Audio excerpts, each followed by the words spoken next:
Quand vous avez publié en 1931 Le meilleur des mondes, c'était une utopie et cette utopie-là était très sombre.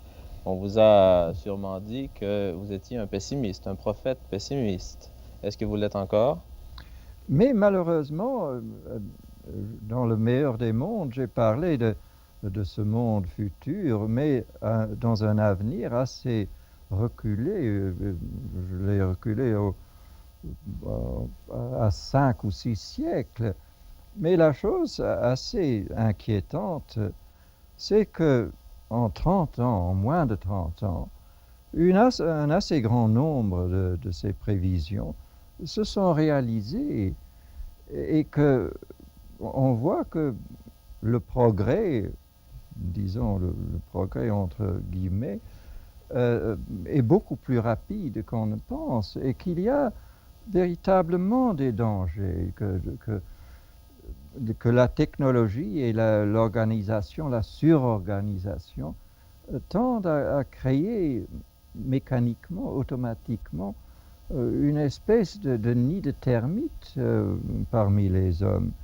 Mais Et le danger est pour la personne humaine qui serait ainsi le menacée. danger, oui, pour la personne humaine précisément. Et je trouve que là, nous avons tous un devoir de lutter pour cette malheureuse personne humaine qui semble dans un grand danger. Et je crois que c'est vrai pour tout le monde. Et évidemment, le danger pour la personne humaine est le plus grand dans les pays les plus évolués techniquement et d'une façon organisationnelle.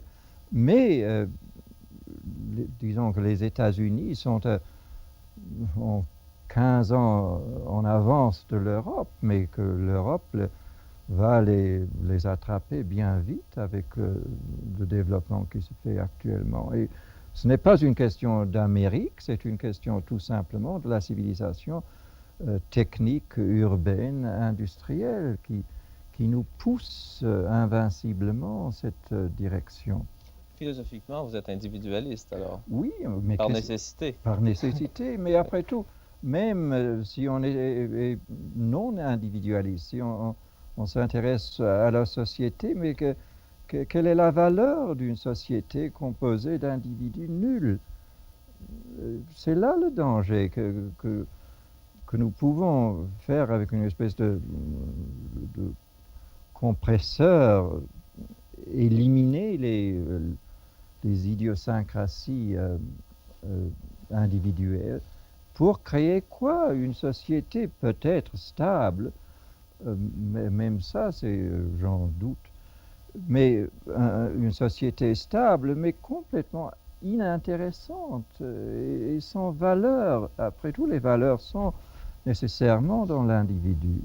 Vous avez fait une critique assez sévère de la télévision comme moyen de communication et de nivellement justement des personnes.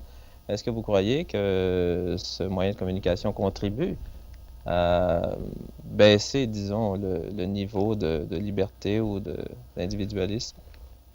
Oui, en général, je trouve, je vois assez rarement la télévision, mais je trouve que la plupart des programmes sont au fond purement des distractions.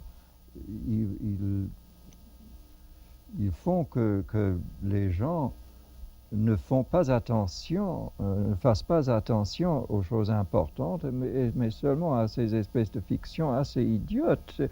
Et je dois dire que quand je vois des enfants figés devant un écran de télévision, j'ai une impression horrible de gens qui ont une addiction. C'est exactement comme une addiction à l'opium. Et comme Marx a dit, la religion est l'opium du peuple, mais maintenant l'opium est la religion du peuple. Et l'opium télévisionnaire devient une espèce de religion, C'est au une lieu drogue d'avoir aussi. une bonne religion. Mais en tout cas, ayons une bonne religion. Mais d'avoir une religion de pure distraction et d'imbécilité, c'est vraiment assez grave.